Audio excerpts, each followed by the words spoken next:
The Alien Council chamber fell silent as Dr. Kim Tae-ho placed his datapad on the smooth metal table. Around him, creatures from across the galaxy stared with what he assumed was disbelief. Some had too many eyes, others had none at all, but every single one seemed horrified by the information displayed on the massive screen behind him. "This must be some kind of mistake," clicked Ambassador Veltar, his four-stalked eyes waving frantically. The universal translator made his voice sound calm, but Kim could see the panic in his movements. No intelligent species could have evolved on such a world. Kim adjusted his simple black suit and looked around the room. He had expected many things from humanity's first meeting with the Galactic Confederation. Questions about their technology, their culture, maybe even their intentions. He had not expected them to react like he had just shown them footage of hell itself. "I assure you, there is no mistake," Kim said slowly. "Earth is our home world. We have detailed records going back thousands of years." The insect-like delegate named Hixara made a sound like breaking glass. Her mandibles clicked rapidly as she spoke. "Your planet registers as Class 12 on our danger scale. That is beyond our measurement system. We created Class 12 specifically for worlds that instantly kill any life form." Dr. Park Min-soo, sitting beside Kim, raised his hand politely. "Perhaps there has been some confusion with your sensors. Earth is quite pleasant, actually." A collective gasp echoed through the chamber. The delegate from the Crystal Collective, a being that looked like living gemstone, pulsed with what the translator called extreme distress colors. "Pleasant." The crystal being's voice rang like a bell. "Your world has atmospheric oxygen levels that would ignite our people instantly. Your gravity would crush the Etherians. Your weather systems produce winds that move faster than our spacecraft. Your tectonic plates shift constantly, creating what you call earthquakes that would destroy our cities." Kim blinked. "Well, yes. But we have safety measures for earthquakes. Building codes, early warning systems, ... double quotes, safety measures." Veltar's eyes focused on Kim with laser intensity.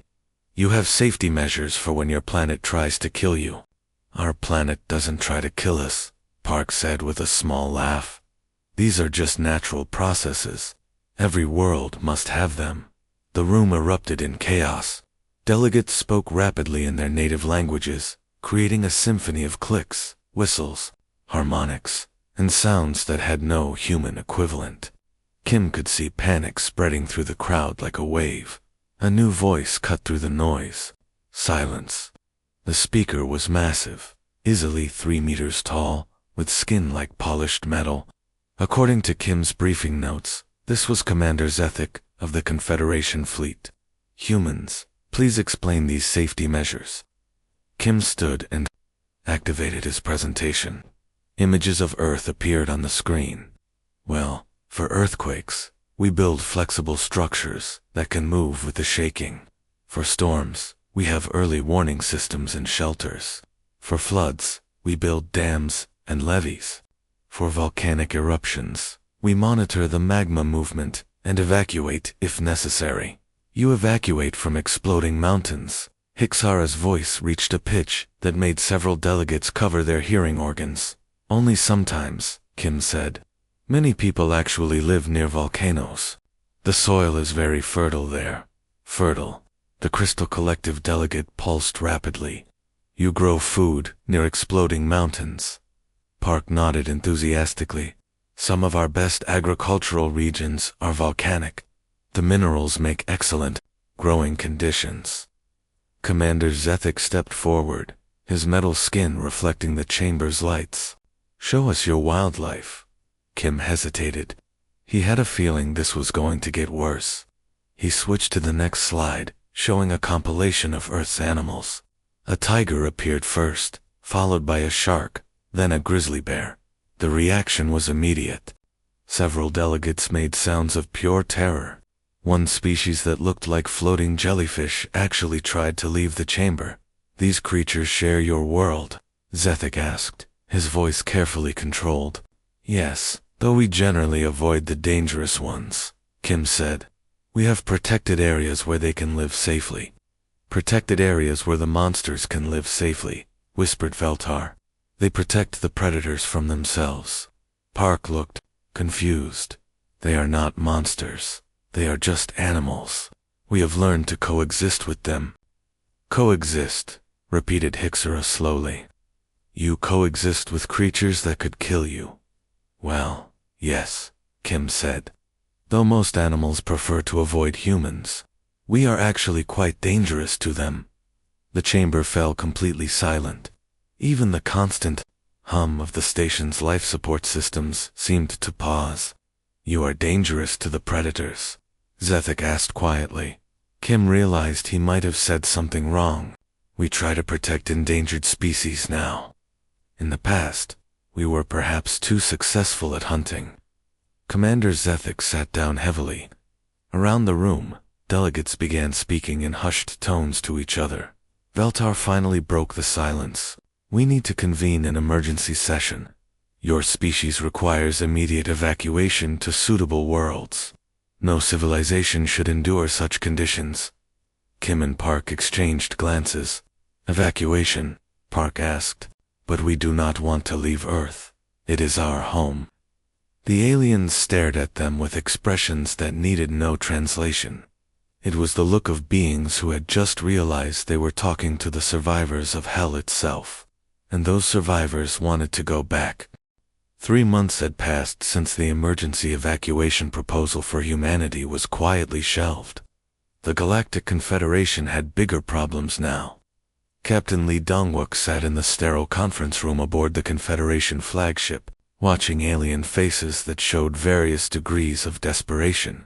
Commander Zethik's metallic form stood at the head of the table, projecting a holographic display of a volcanic moon. Red warnings flashed across the image like angry Christmas. Lights per axis 7, Zethik announced, his voice carrying the weight of defeat. Our most important research station. 23 scientists from 4 different species. They have been silent for 6 days now. Captain Lee studied the spinning hologram. The moon looked angry, covered in orange lava flows and constant lightning storms. What kind of research were they conducting? Xenobiology breakthrough, replied Dr. Luxanda, an Etherian whose translucent form flickered with worried colors. Possible cure for the wasting plague that affects 3 of our member species. The data cannot be lost. Engineer Choi Soyoung leaned forward in her chair. What happened to them? Zethik's form darkened to a dull gray. Unknown. All communications stopped during a major seismic event. 7 rescue attempts have failed completely. Failed? How? Asked Dr. Yoon Jin-ho, the team's geological specialist. The alien commander hesitated. The rescue ships, they were destroyed. The environment is beyond our safety parameters. Choi So-young pulled out her tablet and began taking notes. Could you give us the specific environmental data? Another alien delegate, a creature that looked like a walking tree, rustled its leaf-covered branches nervously. Perhaps the humans should not hear these details. It might cause psychological distress. Captain Lee raised an eyebrow. We would prefer to know what we are dealing with. Zethik activated a new display. Numbers and readings filled the air in holographic text. Surface temperature ranges from 300 to 450 degrees Celsius. Sulfuric atmosphere with 40% toxic content. Constant seismic activity with tremors measuring 8.0 or higher every few hours. Radiation storms that disable electronic equipment within 6 hours of exposure. The humans looked at each other. Dr. Yoon Jin-ho was actually smiling. Magnitude 8.0 tremors every few hours. Yoon asked with interest. That must create fascinating geological formations. The tree-like delegate made a sound like wind through dead leaves. Fascinating. It would tear apart any structure we know how to build. What about the volcanic activity? Choi So-young asked, still taking notes. Constant eruptions, pyroclastic, flows moving at 200 kilometers per hour, lava fountains reaching heights of 500 meters. Choi So-young nodded thoughtfully. Sounds like a combination of Kilauea and Stromboli, but more active. You know of such places? Zethik asked, his form brightening slightly with hope. Hawaii and Italy, Captain Lee replied. Popular tourist destinations on Earth. The silence that followed was so complete that the ship's ventilation system sounded like a roaring wind. Dr. Luxanda's form flickered rapidly. Tourist destinations. You visit such places for pleasure. The volcanic activity makes for excellent hot springs, Dr. Yoon Jin-ho said helpfully. Very relaxing. Commander Zethik sat down heavily in his chair. Captain Lee, I must be completely honest with you. We are not asking for a rescue mission. We are asking for a suicide mission. No ship we have sent to Paraxis 7 has returned. We expect complete mission failure. Captain Lee stood up straight. Commander, with respect, we volunteer for the mission. The room erupted in alien sounds of shock. Several delegates made noises that the universal translator simply gave up on, displaying only untranslatable expression of disbelief on everyone's screens. Captain, Zethik said slowly, I do not think you understand. This is not a recoverable situation. The environment will kill you within hours. Commander, Captain Lee replied with a slight smile, you are talking to people who climb mountains for fun. Mountains that are trying to kill them. Choi So-young looked up from her tablet. Actually, this sounds like a decent engineering challenge. We would need to modify our environmental suits, bring some heavy-duty equipment, maybe some seismic dampeners.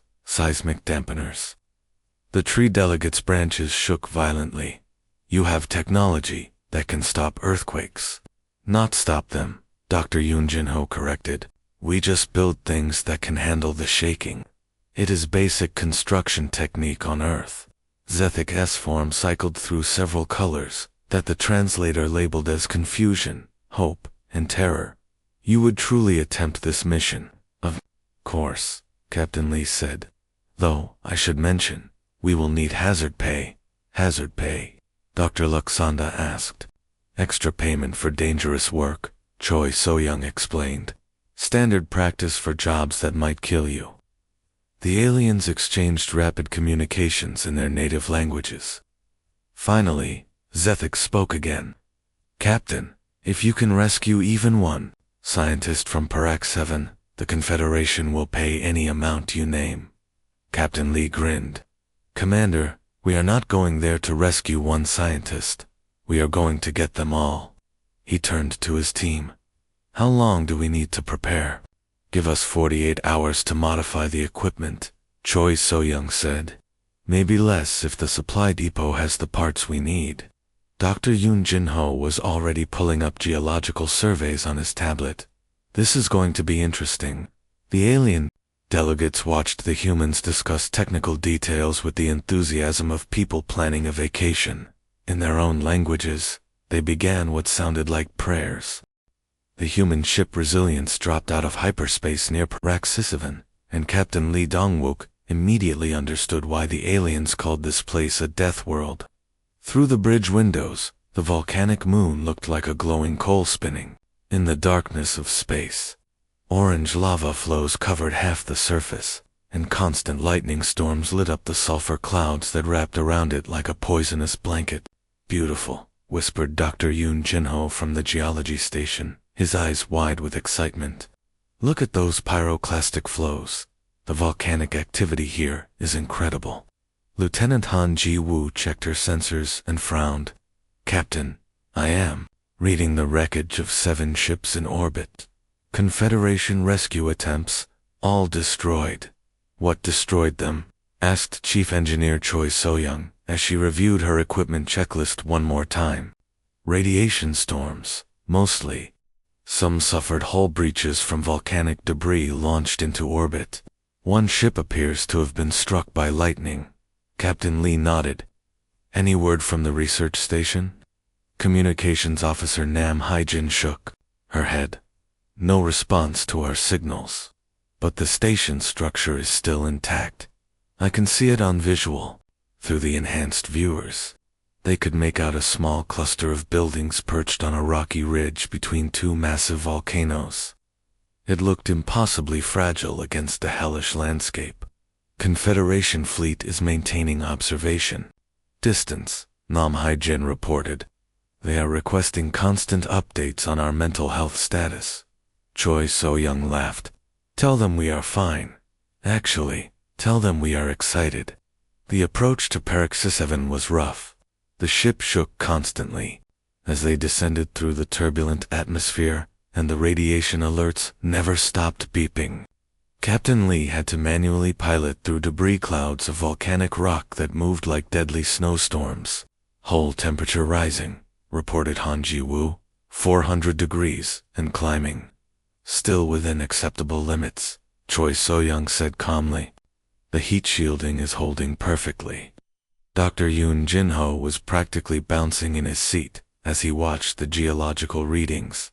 Captain, we need to collect samples while we are here. The mineral formations are unlike anything we have seen. First the rescue, then the geology field trip, Captain Lee replied, fighting to keep the ship steady as another earthquake shook the moon's surface. They landed in a relatively stable area, about 1 kilometer from the research station. The ground was still warm enough to glow red in places, and steam rose from cracks in the volcanic rock. Environmental suits are ready, announced Choi So-young. Modified heat shielding, extended power supply, and extra radiation protection. Air temperature outside is 380 degrees Celsius, Han Ji-woo read from her instruments. Atmospheric composition is 40% sulfur compounds, toxic to most known life forms. Perfect weather for a walk, joked rescue specialist Kim Jae-min as he checked his suit's seals. The humans stepped out onto the surface of Paraxis 7, like tourists visiting a new city, while their alien observers watched in amazement from a safe distance in orbit. The rescue team moved with casual confidence across the hostile landscape. Ground is stable here, Dr. Yoon Jin-ho reported, taking readings with a handheld scanner, though we should expect regular seismic activity. As if summoned by his words, the ground began to shake. The earthquake built quickly, reaching a magnitude that would have leveled most buildings on civilized worlds. The humans simply widened their stance and waited for it to pass. Magnitude 78, Dr. Yoon reported when the shaking stopped. Pretty standard for this type of volcanic system. They established their base camp in a natural lava tube that provided shelter from the worst of the radiation storms. Using techniques learned in Earth's harshest environments, they set up their equipment with practiced efficiency. Base camp operational, Choi So-young announced. Power systems stable, air recyclers running smoothly. The trek to the research station took 3 hours through terrain that would have been impossible for most species. They climbed over cooling lava flows, navigated around gas vents that spewed toxic clouds, and crossed ravines created by recent earthquakes. Contact, Kim Jae-min called out as they approached the station. I can see movement inside. The research station's main door had been sealed shut by a lava flow, but the humans found an alternate entrance through a damaged section of the building. Inside, they discovered 17 scientists from 4 different species, huddled in the emergency shelter. Dr. Luxanda, the Etherian research leader, flickered weakly when she saw Kim Jae-min enter. How? She whispered through the universal translator. How are you here? How are you alive? Rescue mission, ma'am, Kim Jae-min replied cheerfully. Sorry it took us so long to get here.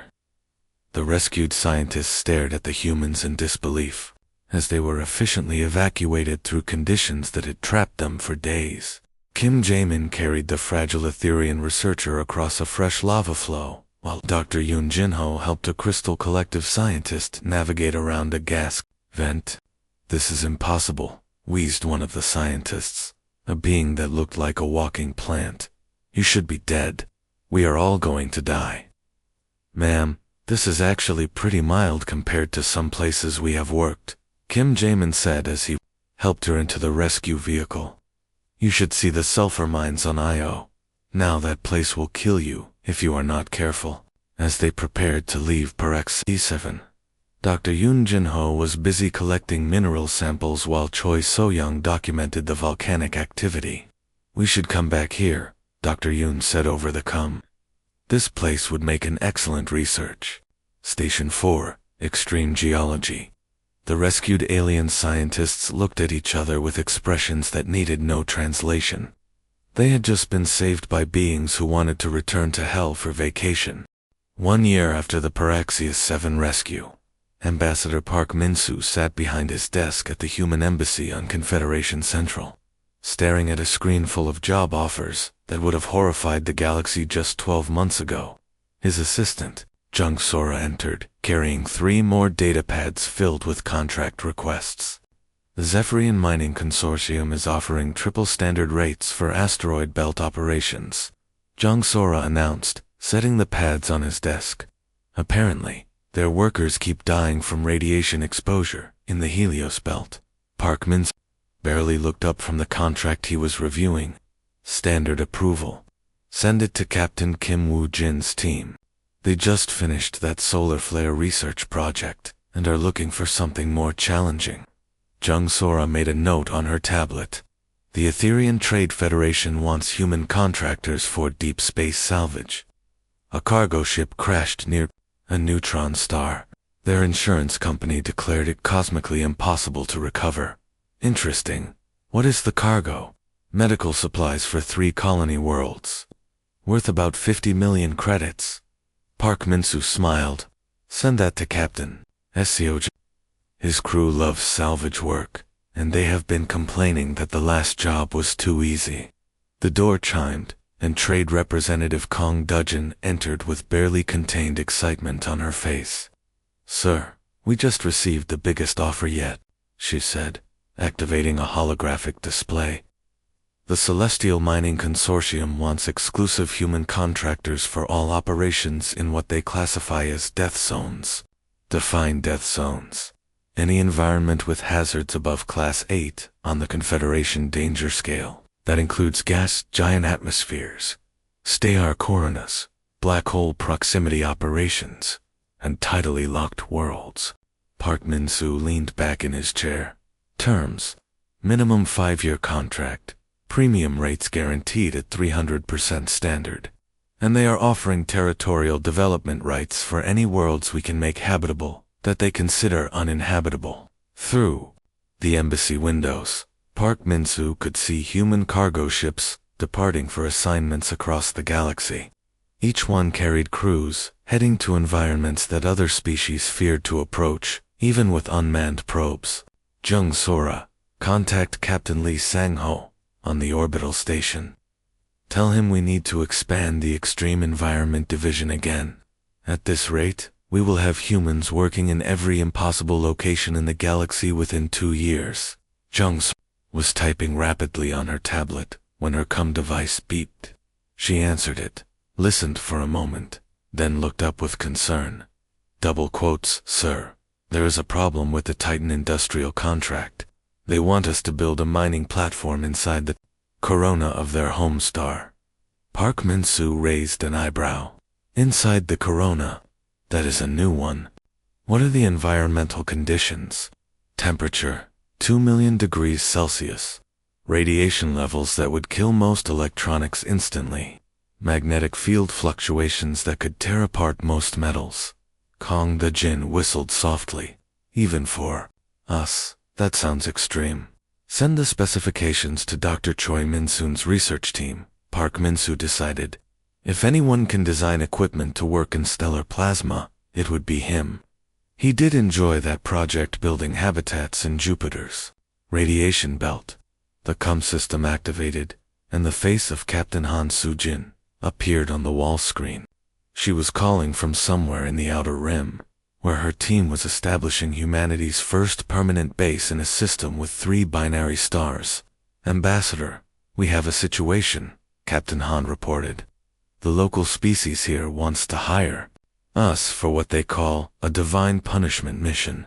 Explain. Their religious criminals are sent to a prison planet that orbits so close to their sun that the surface is molten metal. They want us to go there and build a proper prison facility, because their current system just kills everyone immediately. Park Min-soo rubbed his forehead. They want us to build a prison on a planet made of molten metal.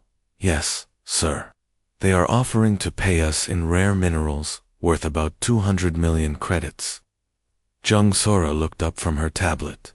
Sir, the Confederation Council has requested another emergency meeting. They want to discuss what they call humanity's disturbing economic expansion into cosmic hazard zones. What is their concern? According to their message, human operations are making other species feel inadequate.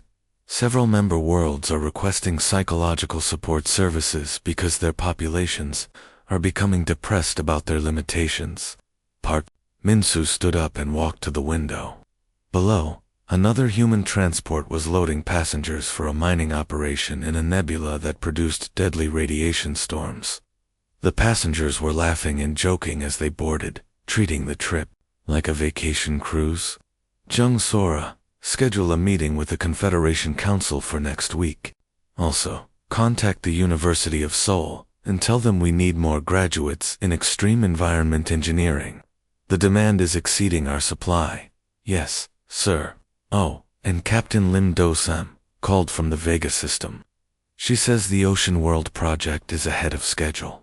The underwater cities are completed, and the local species is amazed that we can live 5,000 meters below the surface in crushing pressure. Excellent. Any problems? She says the only complaint from the human settlers is that the water is too warm. They want to move the cities deeper, where it is colder. Kong De-gin shook her head in amazement. 2 years ago, the galaxy thought we needed to be evacuated from our home planet. Now they are paying us premium rates to live in places they consider uninhabitable nightmares. Park Min-soo smiled as he watched another human crew preparing for departure. Jung Sora, prepare a response to the Confederation Council. Tell them, we appreciate their concern, but we are just getting started. 5 years after first contact, Dr. Kim Tae-ho stood before the full Confederation. Assembly in the Great Chamber that housed representatives from 47 different species. The same room where aliens had once debated evacuating humanity from.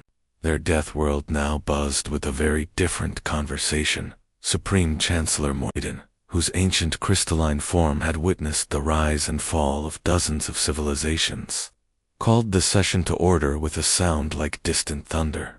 The motion before us today concerns humanity's petition for apex species status. Chancellor Morden announced, his voice echoing through the vast chamber. Whispers and clicks and harmonics filled the air as delegates discussed this unprecedented request. In the 5,000 years of Confederation history, only 3 species had ever achieved apex status, and each had done so through superior technology or military power. Ambassador Vilta, the same alien who had first met humanity years ago, rose from his delegation pod, his 4 eyes focused on Dr. Kim Tae-ho, with what seemed like respectful confusion. Chancellor, while we acknowledge humanity's remarkable contributions to galactic commerce, apex status has traditionally required demonstration of clear superiority in technology, military capability, or evolutionary advancement. Dr. Kim Tae-ho activated his holographic presentation, and images began floating above the assembly floor. The first showed a human research station built inside the corona of a star, where temperatures reached millions of degrees. Honored delegates, I submit that humanity has demonstrated something far more valuable than superior technology. We have shown ultimate adaptability. The display changed to show human colonies thriving in environments across the galaxy, cities floating in the upper atmospheres of gas giants, mining operations in the event horizons of black holes, agricultural settlements on worlds where the rain was liquid methane and the snow was frozen carbon dioxide. Representative Jung Min-kyung, now Director of Human Galactic Operations, stood beside Dr. Kim Tae-ho. In the past 5 years, humans have established permanent populations on 43 worlds, that the Confederation classified as absolutely uninhabitable. The display showed children playing in environments that would kill most adult aliens instantly.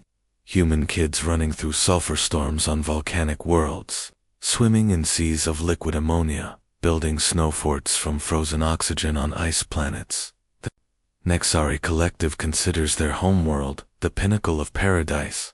Dr. Kim Tae-ho continued.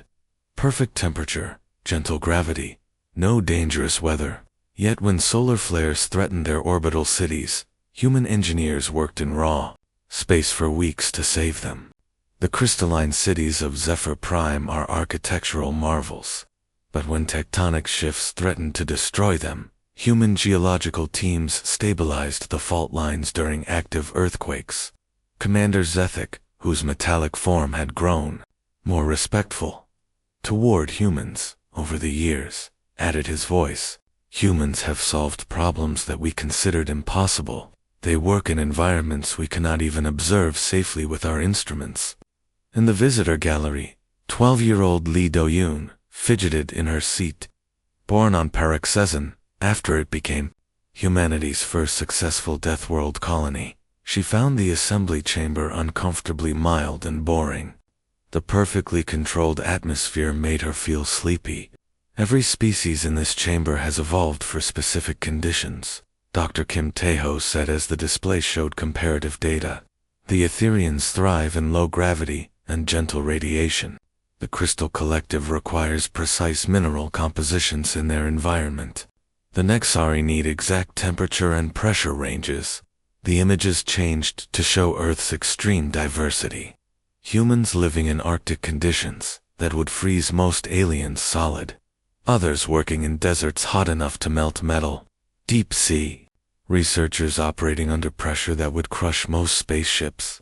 Humans are the only species that can adapt to any environment the universe creates. We do not just survive in extreme conditions. We build civilizations there. We raise families. There, we call them home. The chamber fell silent as delegates absorbed this information. Finally, Chancellor Morden spoke. What you describe is impressive, but adaptation is not the same as advancement. Jung Min-kyung smiled. Chancellor, respectfully, we believe it is the highest form of advancement. While other species have created safe havens from a dangerous universe, humanity has made the entire universe our habitat. Dr. Kim Tae-ho gestured to the display, showing human operations across the galaxy. There is nowhere in this galaxy that humans cannot go. No environment too extreme, no challenge too dangerous. When the rest of the galaxy encounters the impossible, they call humans. The vote is called, announced Chancellor Morden, after a long pause. All in favor of granting humanity apex species status, based on demonstrated universal adaptability. The result was unanimous. Every species voted yes, as the assembly erupted in celebration. Young Lee Do-yoon whispered to her friend sitting beside her, the son of the Etherian ambassador.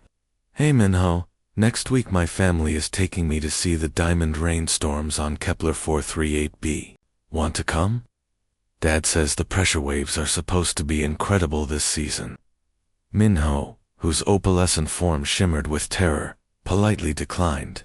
His species considered diamond rain to be one of the most deadly phenomena in the known universe. In the gallery above, Lee Do-yoon's parents watched proudly as their daughter made plans for what other species would consider a suicide mission, but what humans simply called a fun family vacation. The galaxy had a new apex species, and they were already planning their next impossible adventure in places where no sane civilization would ever dare to go.